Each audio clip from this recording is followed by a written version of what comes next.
Hype Podcast Studios.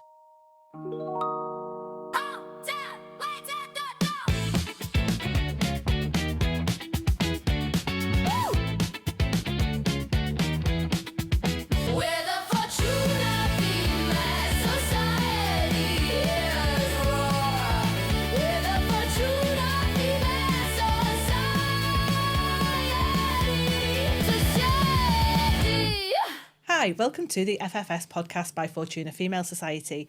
I'm your host, Laura Bevan, and today we've got a really special episode for you while we look at what the FFS is phone-free education. And I've got a really amazing guest with me today, Esther Ghey. So Esther, if you'd like to tell us a little bit about yourself and why you're here today. Yeah, of course. And thank you very much for having me here today. It's lovely to see you as always. So my name's Esther Ghey, and I set up a community interest company called the Brianna Ghey Legacy Project after the death of my daughter Brianna. Brianna lost her life at the hands of two teenagers in February 2023. However, prior to her death, for 2 years she really struggled with the mental health, and part of the mental health issues were brought on by what she was accessing online. So she had an eating disorder, she was self-harming, and it was only after she passed away that I found out that she'd actually been accessing harmful content online. It was encouraging her to do this. So all of the work that I do now, the campaigning, the work through Brianna's legacy, all of this is because of what we experienced as a family, and because I don't want any other children or parents to go through what we went through.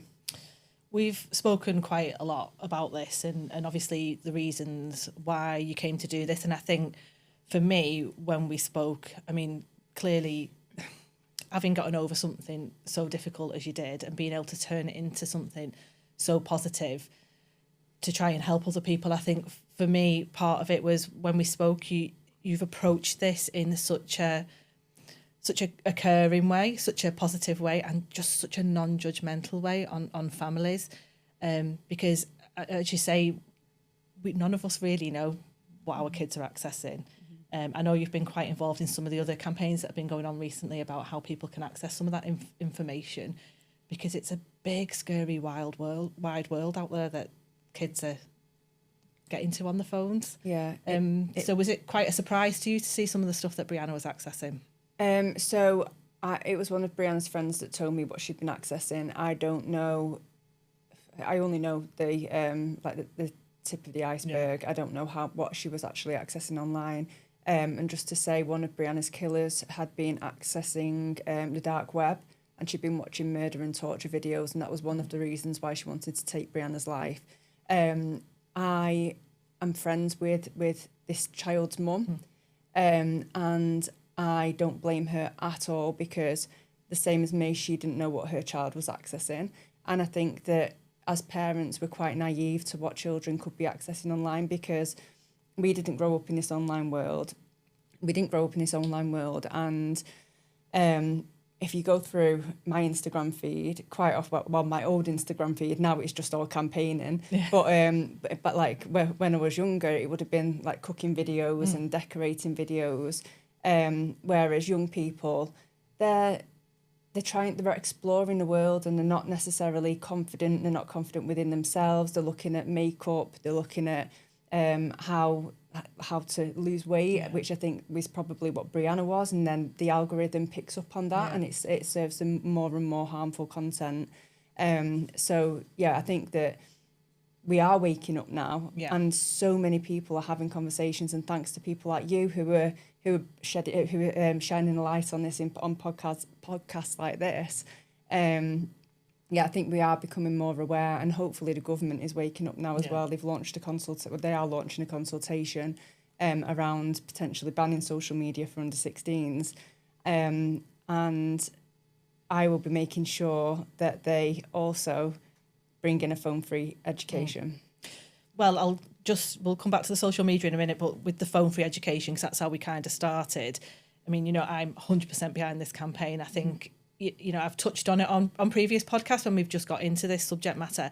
I know it's not the whole answer. I know there's a lot more to be done, but I feel as though if we don't say, actually, enough is enough, and we kind of put a stake in it to say it's got to start somewhere, at least by reducing some of that access, we're never going to take steps in the right direction. So you've been really busy on this campaign lately. I mean, you've been to number 10 with it. You've been, I've seen you on the TV with lots of politicians. It must be quite taxing on you as well to do that, but it's a really important issue. How are you finding that you're managing all of that for yourself at the moment? I'm not.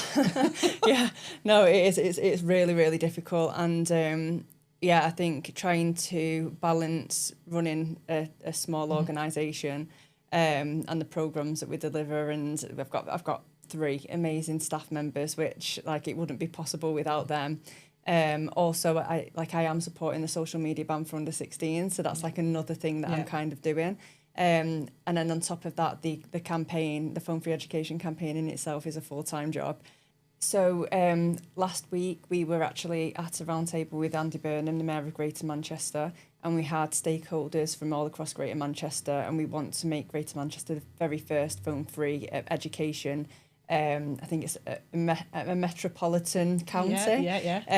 So then this is actually following Dan Price, who's the Police and Crime Commissioner in Cheshire, who has already, I think he's managed to get a 78% uptake from secondary schools in Cheshire. So we're well on our way up north. But I would just like the government to listen to this. So Bridget Phillipson recently announced or sent a letter to head teachers saying that she's strengthening the guidance. Honestly, this doesn't really mean anything. It means that she is supporting them with guidance. There's still an out-of-sight policy, which we know doesn't work. Currently, I think it's 79% of secondary schools in England operate an out-of-sight policy. This is what Birchwood Community High School had when Brianna was there.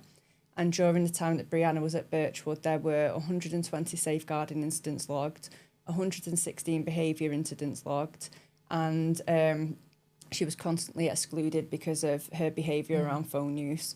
Emma Mills, the head teacher at Birchwood, is absolutely amazing, and she's done such great work at Birchwood.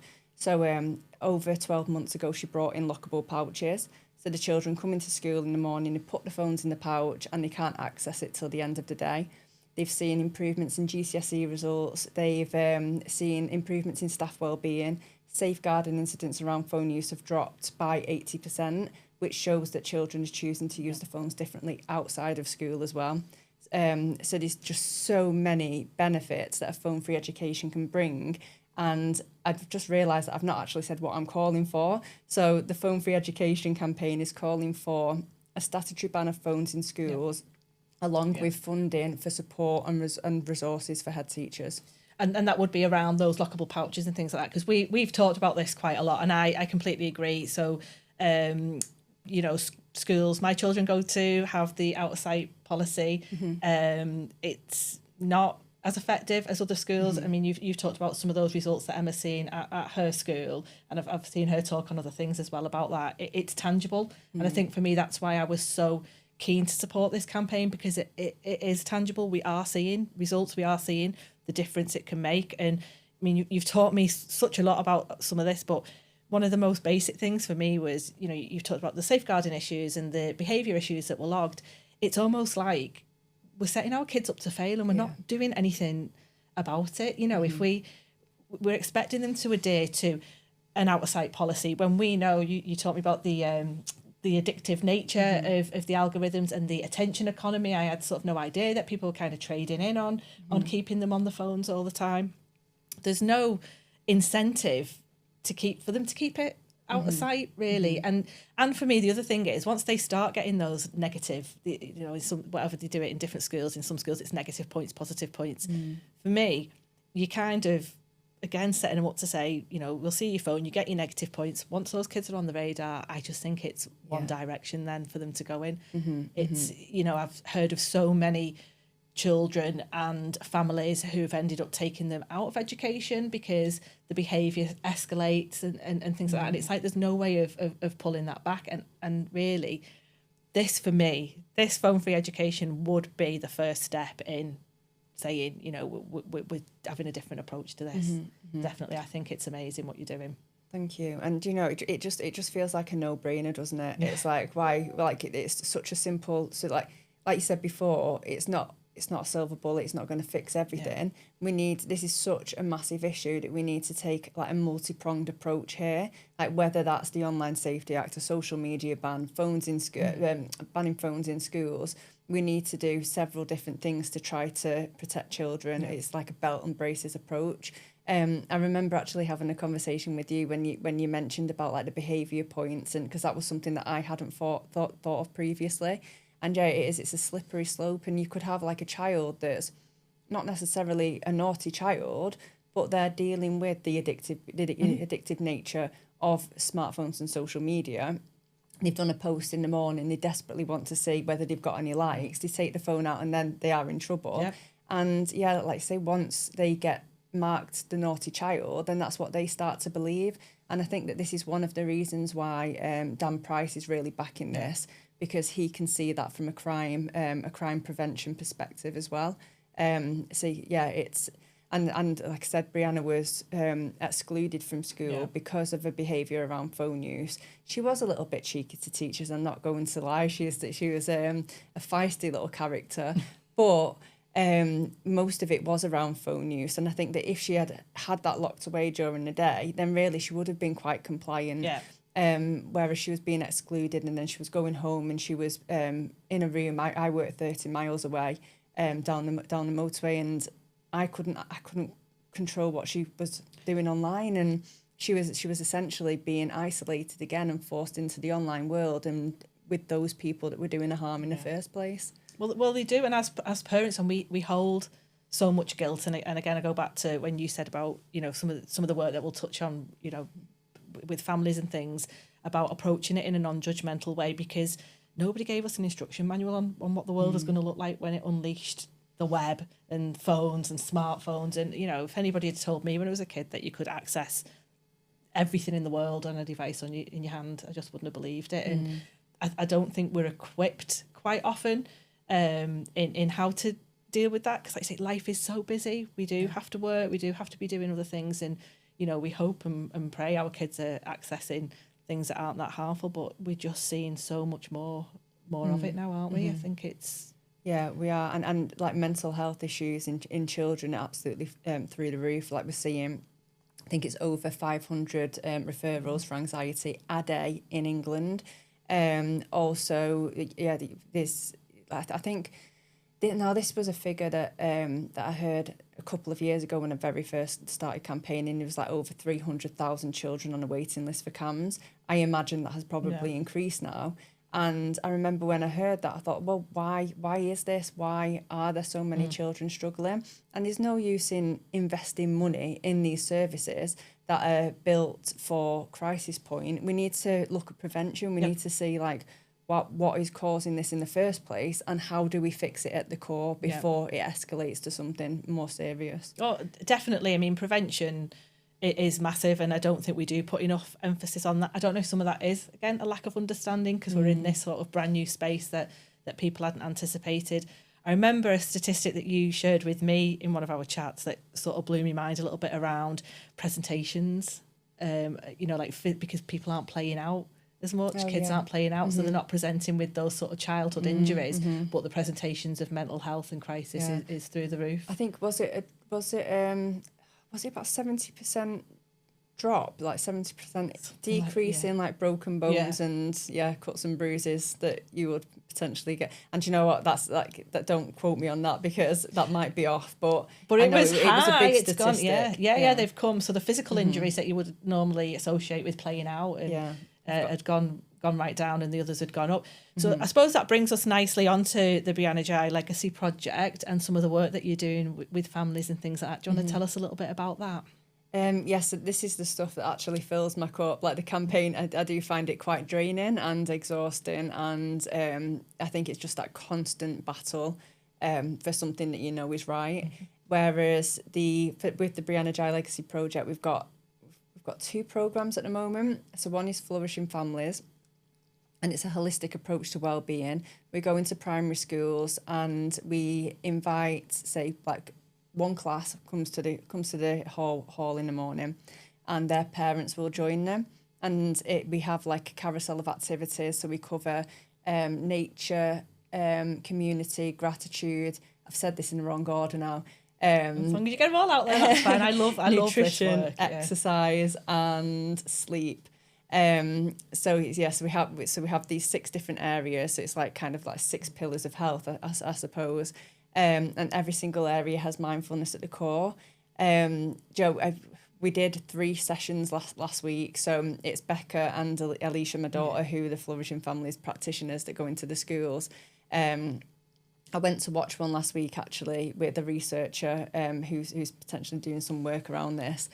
And I was every single time I go, I'm in tears because like I'm looking at those little kids and they're like anticipating being able to go and run over to the parents and to have like 90 minutes with no distractions where they can completely focus and they've got the parents' attention. And then equally, like I'm looking at the parents and they look as excited. One of the teachers told me actually that the parent uptake has been absolutely amazing. So this is in every school really that we've actually been to. But there was a class last week of 30 students and 27 parents attended. And they said that this is like the biggest uptake that they get from parents when they put things on in school.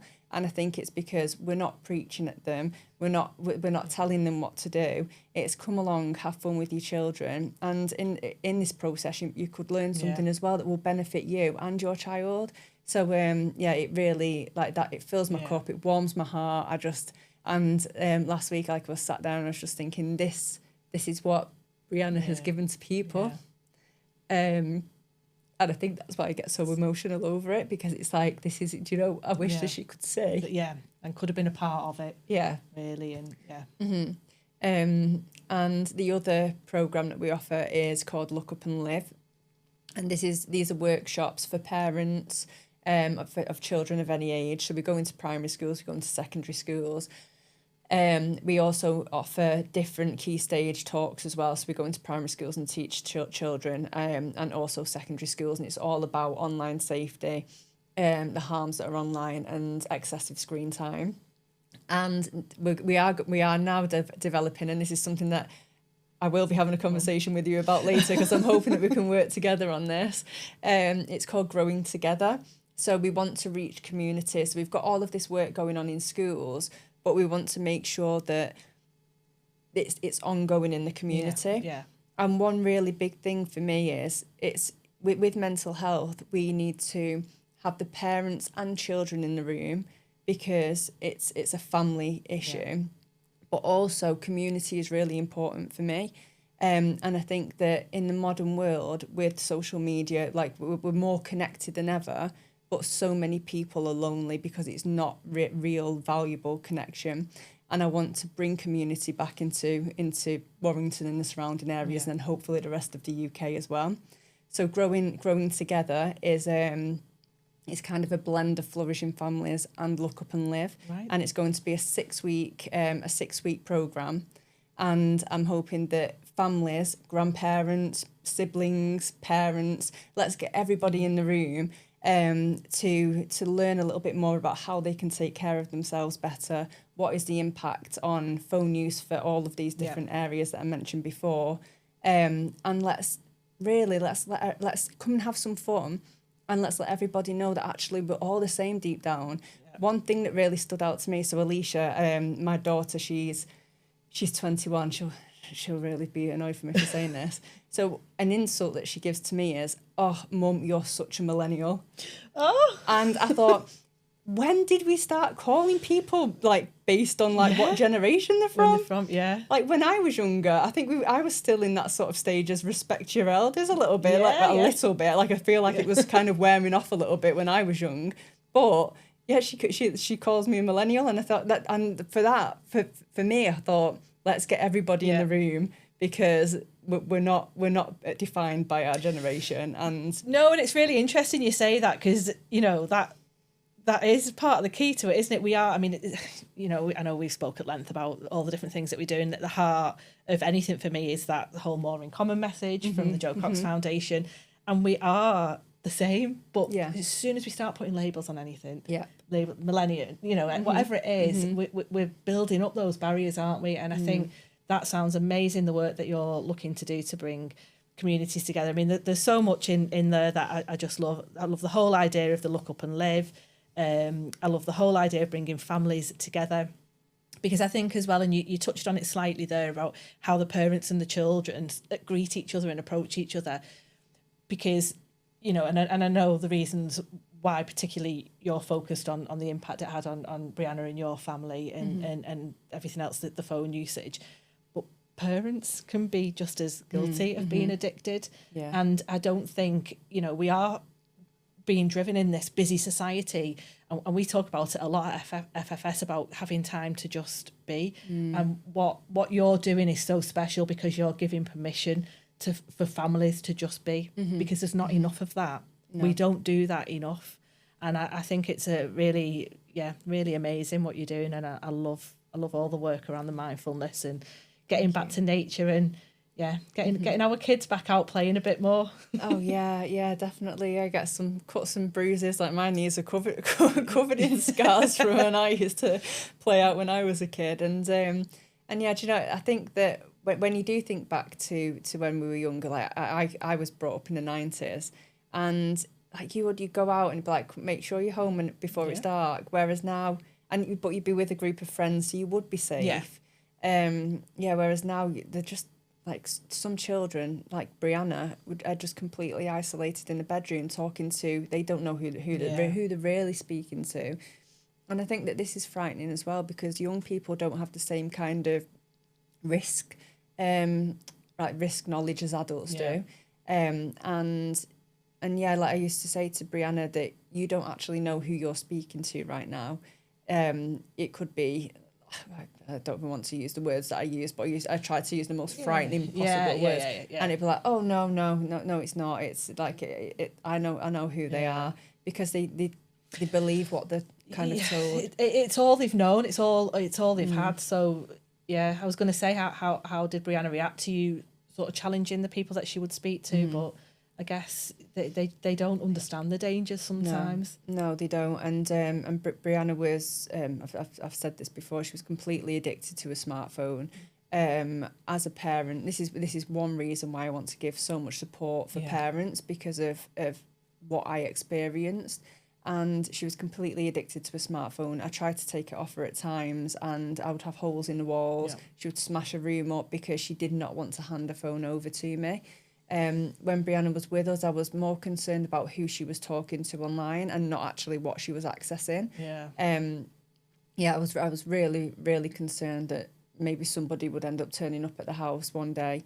I was actually having a conversation with another one of Brianna's friends who she went to school with earlier this week, and she said that, and I didn't actually know this, she said that she used to have a location on. She'd had lots of strangers and have a location on. And the amount of times when I had this discussion with her about not having location service, like I would try to educate her on these things.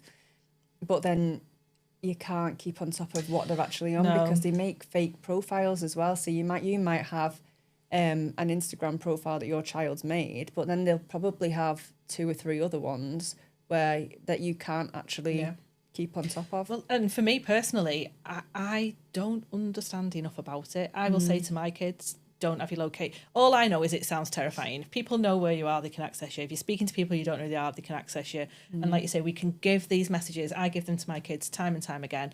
You've got to be really careful.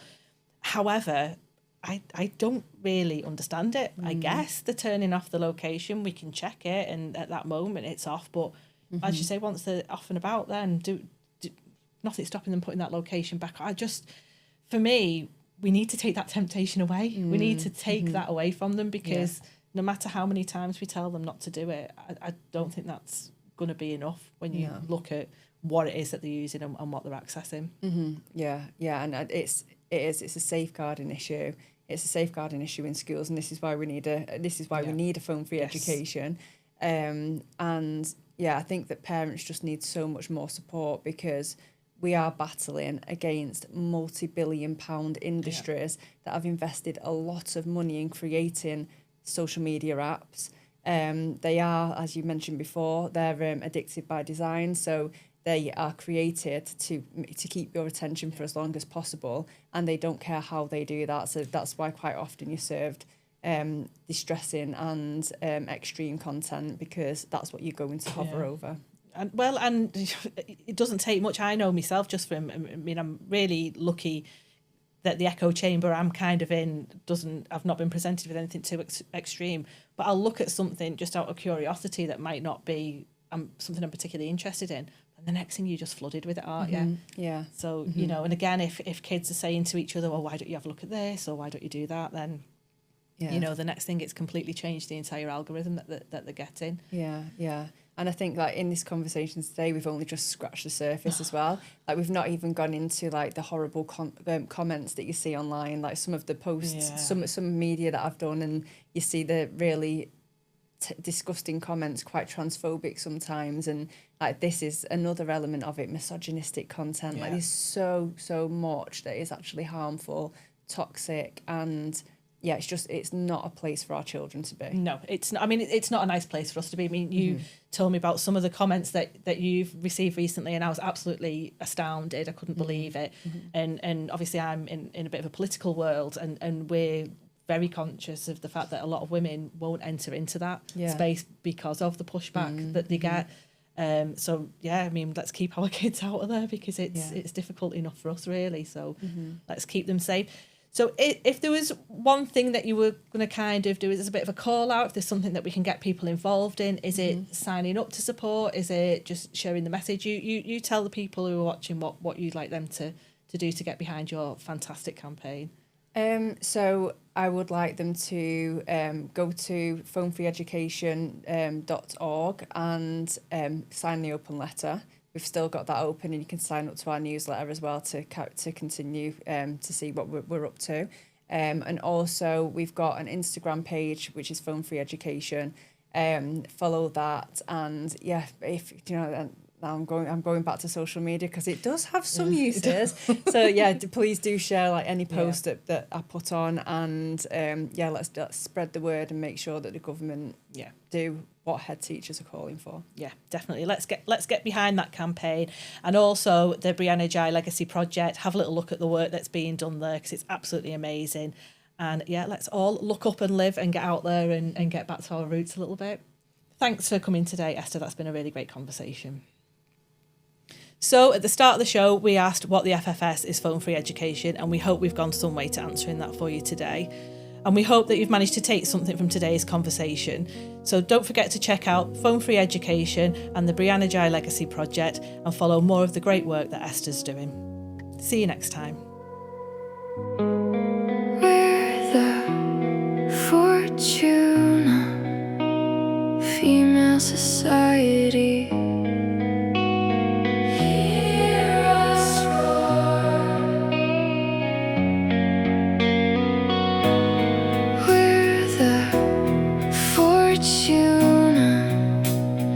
Female society.